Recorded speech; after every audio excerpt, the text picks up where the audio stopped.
Line squash அசல் பழங்களிலிருந்து தயாரிக்கப்பட்ட real squash கூலா ஜோரா. Periyar Maniammai Institute of Science and Technology, Tanjavur. B.Tech Biotechnology with specialization in computer science and biology. Begin talkies மக்களுக்கு வணக்கம். நான் உங்கள் நிரஞ்சன். கருப்பு படத்தினுடைய ஒரு ரிவ்யூ அப்படின்னு தான் சொல்லணும்.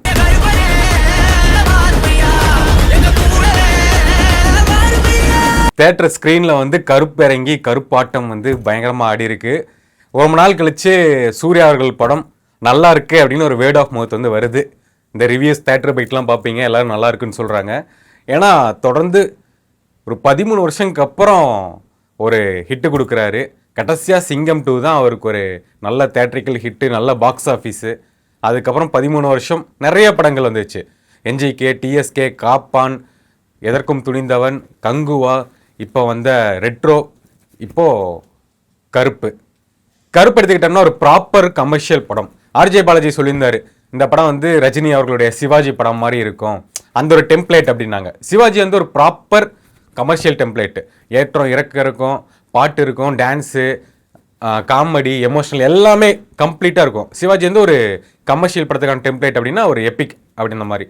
அதை அப்படியே எடுத்து இங்கே போட்டு சூப்பராக சூர்யா அவர்களுக்கு என்னென்ன வருமோ, என்னென்ன யூஸ் பண்ண நல்லா இருக்குமோ நீங்கள் எல்லாத்தையும் யூஸ் பண்ணியிருக்காரு ஆர்ஜேபி. கடவுளே வந்தாலும் கோர்ட் ப்ரொசீஜரை மாற்ற முடியாதா? வந்துட்டேன்டா, இனிமே செம்ம அடி அடிக்க போகிறேன். சூர்யா ஃபேன்ஸ் வந்து ரொம்ப ஹாப்பியாக இருப்பாங்க அப்படிங்கிறது தான். ஃபஸ்ட்டு எனக்கு இந்த படம் பார்த்தேன்னா விஷுவலாக சூப்பராக இருந்தது. ஜிகே விஷ்ணு அவர்களுடைய விஷுவல்ஸ் மெர்சல் படம் பார்க்குற மாதிரியே ஒரு ஃபீல் இருந்தது. ஏன்னா அதே கலர் டோன், அதே அந்த ரெட் கலரில் வரும்ல ஒரு ஷார்ட் மாதிரிலாம் ஆலப்புறம் தமிழன் பாட்டில் பார்த்துருப்பீங்க. அந்த குங்குமம்லாம் வச்சு ஒரு ஷார்ட் மாதிரி பண்ணுவாங்க. அதுக்கப்புறம் இவருடைய ஃபேவரட்டே வந்து ஃபுல்லாக ரெட்டிஷாக இருக்கும், அந்த டோனே ரெட்டிஷாக இருக்கும். அதில் கொஞ்சம் சில் அவுட்டில் வந்து பண்ணுவாங்க சில விஷயம்லாம். அந்த விஷயம் வந்து நிறைய இடத்துல யூஸ் பண்ணுறாங்க. சூப்பராக இருக்குது, தேட்டரில் பார்க்க செம்மையாக இருக்குது அந்த விஷுவல் பார்க்குறக்கு. சாயபிங்கருடைய இசை, அவர் வந்து நிறைய பேர் ட்ரோல் பண்ணுறாங்க அவருடைய இசைக்கு. டியூட் படத்தில் கூட ஒரே டியூனை வந்து 4 டைம் போடுறாரு, மாற்றி மாற்றி வருது அப்படின்ட்டு. கருப்புலையும் கிட்டத்தட்ட அதே மாதிரி தான். ஒரு டியூன் தான், அது அப்படியே மாற்றி மாற்றி வரும். இந்த ராத்து ராசைவன் அது அப்படியே அடிக்கடி வரும். இந்த காடு மோடு இப்படி ஏற்று இறக்கம் அப்படின்னு போட்டு அதே ஒரு காடு மோடு நிறைய டைம் போட்டு வச்சிருக்காரு. ஆனால் கேட்க நல்லா இருக்கு. God mode extended version, God mode slow version, அந்த மாதிரிலாம் இருக்குது. பட்டு படத்தோட பார்க்கும்போது ஓகே சூப்பராக இருக்குது. இந்த ஓஎஸ்டி மட்டும் காட் மோட் 1, 2, 3லாம் போட்டு ரிலீஸ் பண்ணாமல் இருந்தீங்கன்னா சூப்பராக இருக்கும் அப்படிங்கிறது தான். பாடல்கள் எல்லாமே சூப்பராக இருக்குது. காட் மோட் சாங் ஆகட்டும், ராத்திராசன் சாங் ஆகட்டும், அப்புறம் நாங்கள் 4 பேர் சாங் ஆகட்டும், இந்த பாடல் எல்லாமே வந்து சூப்பர்பாக இருக்குது படம் பார்க்கும்போது. ஆர்ஜே பாலாஜியுடைய ரைட்டிங், ஆர்ஜே பாலாஜி டீமுடைய ரைட்டிங் அப்படின்னு தான் சொல்லணும். ஒரு 4 ரைட்டர்ஸ் வந்து இந்த கதையை எழுதியிருக்காங்க. 32 மாதம் கஷ்டப்பட்டேன்னு சொல்லிட்டே இருந்தார். ஓகே, ட்ரைலர் பெருசாக இம்ப்ரெசிவாக இல்லை, எப்படி இருக்க போகுது அப்படின்னு நினைக்கும் போது ரைட்டிங்கில் உண்மையிலே காப்பாற்றிட்டார் அப்படின்னு தான் சொல்லணும். ஏன்னா இவர் வந்து சூர்யா ஒரு விஷயம் வந்து பல வருஷம் முன்னாடி கலாய்ச்சிருப்பார், 5 படத்துக்கு 5 டிக்கெட் இருக்காரியா அப்படின்னு. அதுவே இங்கே உல்டாவாக போட்டு சூர்யா அவர்களை வச்சு கலாய்க்க வைக்கிறாரு. அண்டர் பிளே பண்ணுறாரு ஆர்ஜே பாலாஜி. இந்த கமெண்ட்ரி கொடுக்க போறியா, அது கிரிக்கெட் தெரிஞ்சுக்கணுமேப்பா அப்படின்ட்டு சூர்யா கலாய்க்கிறது ட்ரைலர்லேயே பார்த்துருப்பீங்க. இந்த மாதிரி அண்டர் பிளே பண்ணிட்டு ஆர்ஜேபி வந்து அவர் கொஞ்சம் உயர்த்திக்கிறாரு. ரைட்டிங்கில் வந்து சூப்பராகவே பண்ணியிருக்காரு அப்படிங்கிறது தான். ஃபேண்டசி படம், ஒரு ஃபிலிம் ஆக்ஷன் ட்ராமா படம் அப்படின்னு சொல்லலாம். ஏன்னா ஒரு கடவுள் இருக்காரு அப்படின்னு காட்டுறாங்க. மூக்குத்தி அம்மனும் கிட்டத்தட்ட அதே தான். கடவுள் இறங்கி வந்து சில விஷயங்கள்லாம் பண்ணுவாங்க, அது எப்படி மாறுது அப்படிங்கிறது அதே டெம்ப்ளேட் தான், சேம் டெம்ப்ளேட் தான். அதை வந்து நம்ப வைக்கிறாங்க அப்படிங்கிறது தான் ஆச்சரியமாக இருக்குது. நம்ம பார்க்குறவங்கள நம்ப வச்சு மக்களையும் என்ஜாய் பண்ண வைக்கிறாங்க. எங்கேயாச்சும் கொஞ்சம் மிஸ் ஆயிருந்துச்சு அப்படின்னா ஏன் இவ்வளோ கிரிஞ்சு பண்ணுறாங்க, கடவுள் வந்து இருக்காரா அப்படிங்கிற மாதிரி நமக்கு ஒரு ஃபீல் வந்துடும். சூர்யா அவர்கள் வந்து அந்த கடவுள் கெட்டப்பில் வருவார். ரொம்பவே சூப்பராக இருக்குது. அந்த ஒரு சிஜி வரும், செம்மையாக இருக்குது. என்னென்னா நல்ல ஒரு இன்டர்நேஷ்னல் ஸ்டாண்டர்டில் வந்து பண்ணியிருக்காங்க. சிஜிக்கு அவ்வளோ மெனக்கிட்டு பண்ணியிருக்காங்க. இந்த ரொம்ப அரைகுறையாக போயிட்டு நம்ம படத்தை ரிலீஸ் பண்ணணும் அப்படிங்கிற மாதிரிலாம் எதுவுமே பண்ணல. ரொம்பவே பொறுமையாக எடுத்து அந்த சீன்லாம் வந்து விஷுவலாக மிரட்டி இருக்காங்க அப்படின்னு தான். படம் விஷுவலாக வந்து சூப்பராக இருக்குது. நீங்கள் பார்த்தீங்கனாலே மிரண்டுருவீங்க அப்படிங்கிறதான். சூர்யா சொன்னார், ஃபர்ஸ்ட் ஹாஃப் எமோஷனலாக இருக்கும், செகண்ட் ஹாஃப் தேட்டரல் மூமெண்ட்ஸாக இருக்கும் அப்படின்ட்டு 1 வேர்டில் அவரே ரிவ்யூ முடிச்சுட்டு போயிட்டார். கிட்டத்தட்ட அதே தான். ஃபர்ஸ்ட் ஹாஃப் வந்து எமோஷனலாக, செகண்ட் ஹாஃப் அந்த தேட்டருக்கான ஒரு வைப்பு வந்து இருக்கும். அது வந்து நிறைய ட்ரை பண்ணியிருக்காங்க.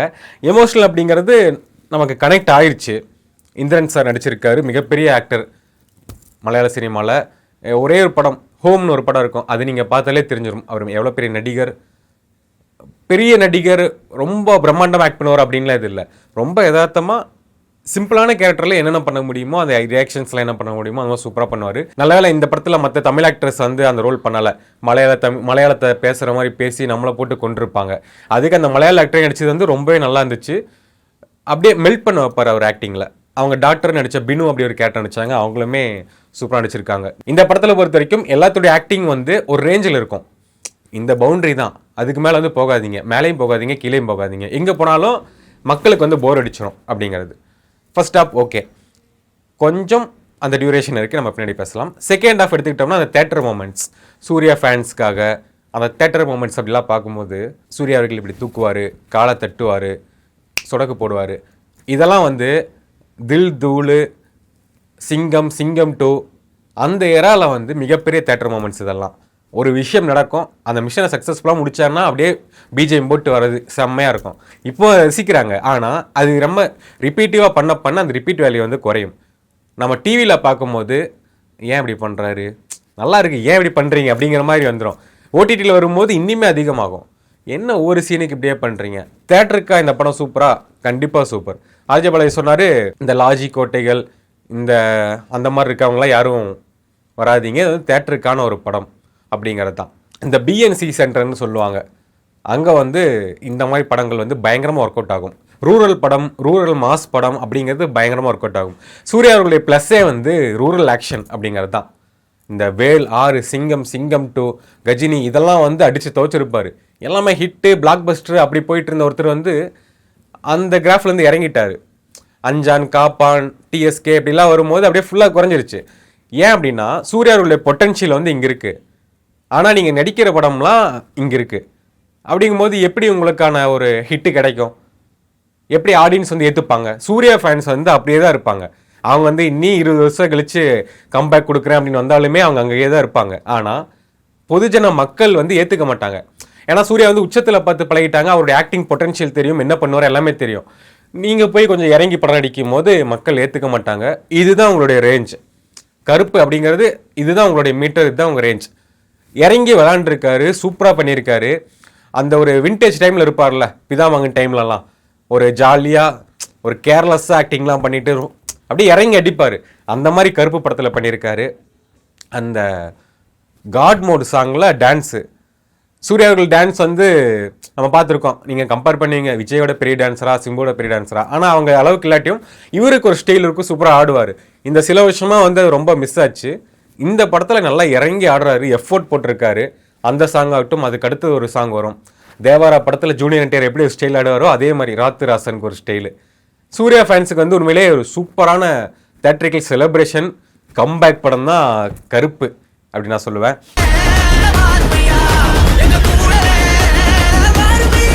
ஏஆர் ரஹ்மான் அவர் தான் இசையமைக்கிறதா இருந்துச்சு, கை மாறி சாயபெங்கா இருந்துச்சு. எங்கேயும் குறையில்லை, கண்டிப்பாக காப்பாற்றிட்டார் இந்த படத்தில் அப்படின்னு தான் நான் சொல்லுவேன்.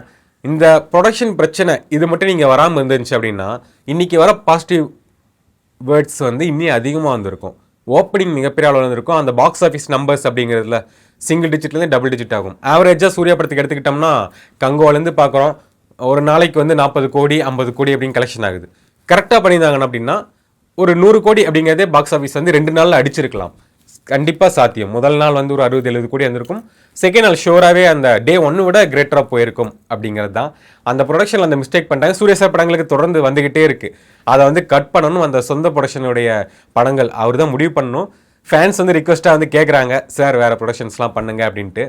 ஸோ அதெல்லாம் கட் பண்ணார் அப்படின்னா அவர் உண்மையிலே அந்த 2010 பீரியடில் இந்த மாதிரி கண்டிப்பாக டாப்புக்கு வந்து வந்துருவார் அப்படிங்கிறது தான். உண்மையிலே இது சூர்யா படமா ஆர்ஜே பாலாஜி படமா அப்படிங்கிற ஒரு டவுட் வந்து ஃபஸ்ட்டு ஒரு 30 நிமிஷத்துக்கு இருந்துச்சு.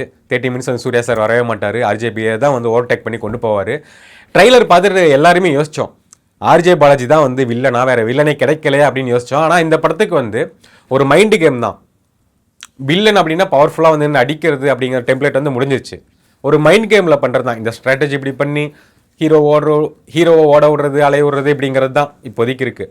அப்படிங்கும்போது 24 எடுத்துக்கிட்டிங்கன்னா ஆத்ரேயா இருப்பார், எந்த கெட்ட பழக்கமும் இருக்காது, ஆனால் பார்த்தீங்கன்னா ஒரு சிங்கம் மாதிரி இருப்பார். அவரும் ஒரு வில்லன் கேரக்டர் தான். கருப்பு எடுத்துக்கிட்டிங்கன்னா நம்ம ஆர்ஜேபி பேபி கண்ணன் அப்படிங்கிறவர், அவரும் அந்த மைண்ட் கேமு ரைட்டிங்கு அதில் வந்து சூப்பராக பண்ணியிருக்காரு. அவர் தான் ஆக்சுவலி படத்துடைய ஹீரோ அப்படின்னு நினச்சி தான் அவர் எழுதியிருக்காரு. இந்த கேரக்டர் ஒரு பெரிய ஹீரோ பண்ணணும் அப்படிங்கிறதுக்காக போட்டு ரொம்ப கரெக்டாக பண்ணியிருக்காரு. அவருடைய கேரக்டர்லாம் கொஞ்சம் இறங்கும் போது அடுத்த சீனில் ஏற்றிப்பார், ஏறும்போது அடுத்த சீனில் கொஞ்சம் இறக்கிப்பார். கிளைமேக்ஸில் ஒரு ட்விஸ்ட்டு வச்சு சூப்பராக பண்ணிட்டாரு அப்படிங்கிறது தான். சூர்யாவுடைய ஒரு செம படம் இருக்குது, அந்த படத்துடைய ரெஃபரன்ஸ் இருக்குது. அதுக்கப்புறம் லியோ தாஸ் ரெஃபரன்ஸ் வந்து இருக்குது, ஜிபியு ரெஃபரன்ஸ் வந்து இருக்குது, ஏகேவுடைய ரெஃபரன்ஸ் இருக்குது. ஃபஸ்ட்டு டைட்டில் கார்டு முதலமைச்சர் விஜய் அவர்களுக்கு வாழ்த்துக்கள்னு போட்ட ஃபஸ்ட்டு தமிழ் படம் கருப்பு தான். அவருடைய ரெஃபரன்ஸ்லாம் யூஸ் பண்ணுறாங்க. சூர்யா அவர்கள் வந்து ஓப்பனாக விட்டார், நீங்கள் இறங்கி விளையாடுங்க ஆர்ஜேபி, நான் வந்து இருக்கேன் அப்படின்னு நம்பி படம் பண்ணியிருக்காரு. படம் வந்து நல்லாவே வந்திருக்கு. இந்த மாதிரி எல்லா படங்களும் அவர் பண்ணார் அப்படின்னா சூப்பராக போகும் அப்படிங்கிறது தான். அந்த கமர்ஷியல் மீட்டில் படம் பண்ணணும், அவார்டுக்காக பண்ணுறோம், கிரிட்டிக்ஸ்க்காக பண்ணுறோம் அப்படிங்கிறது ஒரு படம் வச்சுட்டு 3க்கு ஒரு படம், 3 கமர்ஷியல் படத்துக்கு ஒரு படம் அப்படின்னு எடுத்துக்கிட்டால் இன்னும் நல்லா இருக்கும் அப்படிங்கிறது ஃபேன்ஸ் வந்து ரொம்ப காலமாக கேட்டுக்கிட்டு இருக்காங்க அப்படிங்கிறது தான். கண்டிப்பாக கருப்பு ஒரு நல்ல ஃபெஸ்டிவல் ரிலீஸ்க்கான படம். இந்த படத்தை வச்சுக்கிட்டா நீங்கள் தீபாவளிக்கும் பொங்கலுக்கு வரைக்கும் பயந்துட்டு இருந்தீங்க அப்படிங்கிற மாதிரி தான் எனக்கு இருக்குது. பயம் இல்லை, அந்த கரெக்டான ரிலீஸ் டேட் வேணும், சோலோ ரிலீஸ் கொடுக்கணும், பாக்ஸ் ஆஃபீஸ் இருக்கணும் அப்படிங்கிறது.